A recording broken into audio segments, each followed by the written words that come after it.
Hello, bachcho. Let's read this question. So this question says a solid sphere of density eta, which is greater than 1 times lighter than the water, is suspended in water tank by a string tied to its base as shown in the figure.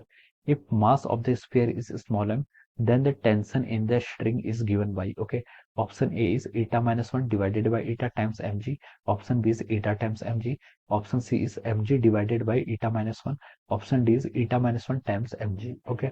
तो चलिए बच्चों, अब हम इस question को start करते हैं। तो देखिए बच्चों, इस क्वेश्चन का की कॉन्सेप्ट आप क्या लिख सकते हैं? The key concept of this question is our buoyancy force. क्या लिख सकते हैं? आपका फोर्स ऑफ बॉयंसी या फिर buoyancy force is the key concept of this question. तो चलिए बच्चों, देखते हैं बॉयंसी फोर्स होता क्या है। बॉयंसी फोर्स होता है, देखिए अगर आपका बॉयंसी फोर्स होता है जब आप किसी मटेरियल को, जब यहाँ पर किसी सॉलिड स्फीयर को हम क्या कर रहे हैं, किसी लिक्विड यानी कि वाटर के अंदर अगर हम इसको रखते हैं, तो वाटर क्या करता है, इस पे फोर्स लगाता है। फोर्स लगाता है in a direction opposite to the direction of mg. Mg के अपोजिट डायरेक्शन में फोर्स लगाएगा, ओके। देखिए यहाँ पर आपका वाटर है, अगर हम इस सॉरी यहाँ पर आपका solid sphere, this is a solid sphere. अगर हम इस सॉलिड स्फीयर को देखिए, हमने किससे अटैच किया है, ये string is tied to its base as shown in the figure, okay. एक स्ट्रिंग को हमने यहाँ पर इस तरीके से क्या कर रखा है, ऐसे अटैच कर रखा है, ओके। इसके बेस से हमने स्ट्रिंग को क्या कर रखा है, ऐसे यहाँ पर अटैच कर रखा है, ओके।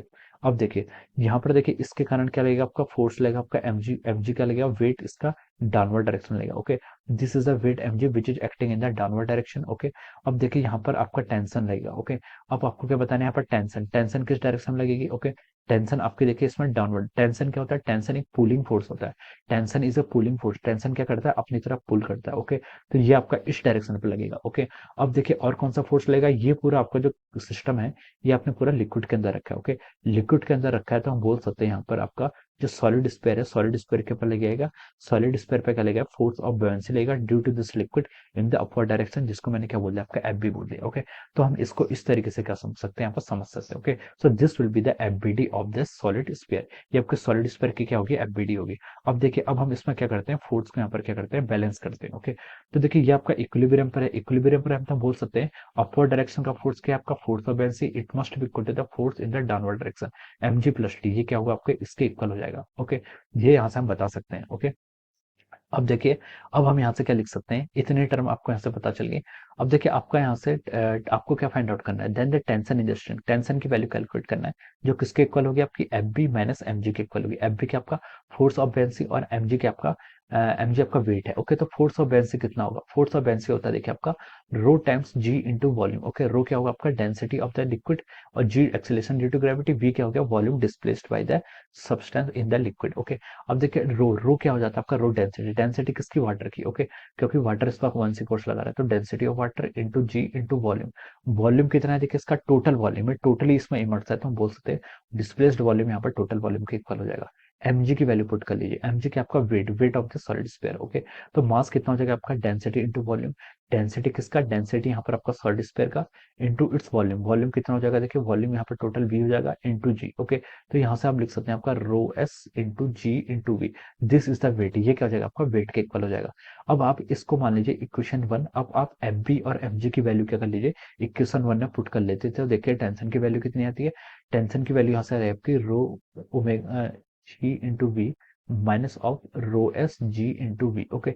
ये आ जाएगा, ओके। तो यहाँ से देखिए आप जी वी को आप कॉन्स्टेंट ले लीजिए, अंदर क्या बचेगा आपका rho minus rho S, okay. रो डब्ल्यू माइनस रो एस बन जाएगा, okay. This will be the value of the tension. Question में आपको ईटा के टर्म में बताना है। देखिए आपको, देखिए क्वेश्चन की फर्स्ट लाइन में हिंट क्या है, सॉलिड स्फीयर जिसकी डेंसिटी क्या है, इस solid sphere of density eta times lighter than the water. इसकी जो डेंसिटी है क्या आपकी, eta times lighter than the water बोला गया, ओके। मतलब वाटर की डेंसिटी क्या है, यहाँ पर आपको ज्यादा बोला गया, वाटर की डेंसिटी क्या ज्यादा है, तो हम बोल सकते हैं आपकी डेंसिटी ऑफ वाटर कितने टाइम्स है, eta times the density of the sphere. Sphere की डेंसिटी की ईटा टाइम्स होगी, ओके। तो देखिए लाइटर का यहाँ पर इसने बोला है कि ईटा की वैल्यू ग्रेटर देन वन है। ईटा की वैल्यू ग्रेटर देन होने का क्या मतलब है, ईटा की वैल्यू ग्रेटर देन होने का मतलब है कि देखिए यहाँ से इस इक्वेशन से हम क्या लिख सकते हैं, आपका density of water divided by density of solid sphere, ये क्या आपकी ग्रेटर देन वन है। यानी कि आपकी जो डेंसिटी है, किसकी डेंसिटी ऑफ वाटर क्या होगी, डेंसिटी ऑफ सॉलिड स्फीयर से क्या होगी, ज्यादा होगी।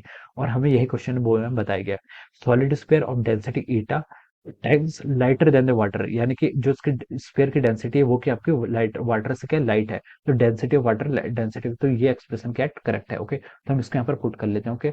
तो देखिए हम यहाँ पर ईटा की टर्म में हमें लिखना है, तो हम यहाँ इसको इस पूरी क्वेश्चन को क्या कर लेते हैं, डेंसिटी ऑफ, हम इसका कर लेते हैं इस पूरी क्वेश्चन को हम डेंसिटी ऑफ स्फीयर से क्या कर लेते हैं, डिवाइड कर लेते हैं। ओके, तो ये हो जाएगा जीवी into density of sphere, density of sphere से डिवाइड करेंगे तो density of water divided by density of sphere minus density of sphere से डिवाइड करेंगे तो 1 हो जाएगा। ओके, ये कितना हो जाएगा आपका 1 हो जाएगा। डिवाइड कर लिया तो आप क्या कर लेते हैं, मल्टीप्लाई कर लेते हैं बैलेंस करने के लिए। ओके, अब देखिए ये अब क्या लिख सकते हैं हम इसको, टी टेंशन किसके इक्वल हो जाएगा आपका, g into V into density of water divided by density of sphere, ये किसके इक्वल है, ये आपका यहाँ से ईटा के इक्वल है, तो हमने इसको लिख लिया ईटा minus 1 into density of sphere. Okay, अब देखिए अब देखिए हम यहाँ से हम क्या लिख सकते हैं, देखिए अब हम यहाँ से लिख सकते हैं, यहाँ से देखिए आपका एम जी, यहाँ से आपका देखिए rho s into g into V, इस इक्वेशन से rho s into g into V, इसको हम किसके इक्वल लिख सकते हैं, एम जी के इक्वल लिख सकते हैं। तो हमने इसको पूरा रिप्लेस कर दिया, ईटा माइनस 1 इंटू हमने इसको एम जी के यहाँ पर टर्म में लिख लिया। Okay, eta minus 1 times M G. Okay, so this will be the value of the tension, ये क्या हो जाएगी आपकी टेंशन की वैल्यू यहाँ पर आपकी फाइंड आउट होगी। ओके, तो देखिए ये किससे मैच कर रहा है आपका, ये आपका ऑप्शन डी से मैच कर रहा है, किससे मैच कर रहा है, this is the answer of this question and it is matching with the option D, ये आपका ऑप्शन डी से मैच कर रहा है। Okay, so we can say that option D is the correct answer of this question. Okay, so I hope you all understood this concept. All the best and thank you so much.